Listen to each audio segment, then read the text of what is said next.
when you're mixing a song, how do you decide on the balance between creativity and technical precision? So technicality. That's a great question. So what's like the balance? I like to do my mixes in stages. Yeah. So the first stage, of course, is setting it up, calibrating the producer engineer's template or mix session with my mix session, my template, and then getting levels and then kind of hitting the gear that I usually hit, right, at those levels, which a lot of engineers do, kind of similar workflow. And then I try and do a little bit of leveling and do a little bit of mixing. I usually try and give myself either 1 or 2 ear breaks, and my ear breaks are anywhere from half an hour to an hour. Or till I, sometimes, a lot of times, I'll notice I need an ear break when, I'm not hearing something, what I mean. I'm like, you know what? It's just too close. All right, I need to take an ear. So about 2 ear breaks, which is for me, it's about, I like to work about 3 hours, 4 hours. Okay.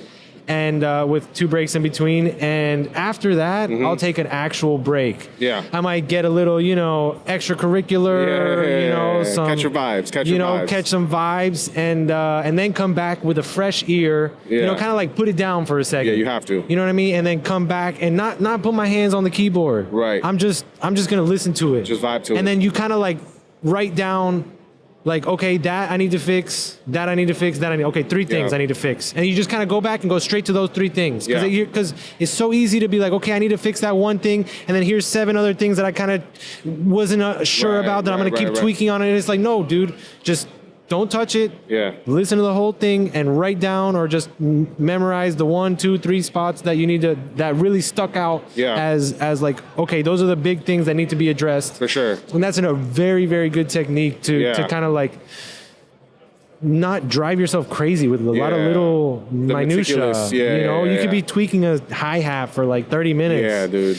So I've seen you guys do it. I'm like, I'm not here for this. I can't be. It's nuts. And it's not necessarily healthy. It really depends on the sound you're going for, et cetera, record, et cetera. But, working on one sound for that long doesn't always produce the best results. Let's be honest. For sure. That was sick. I love that.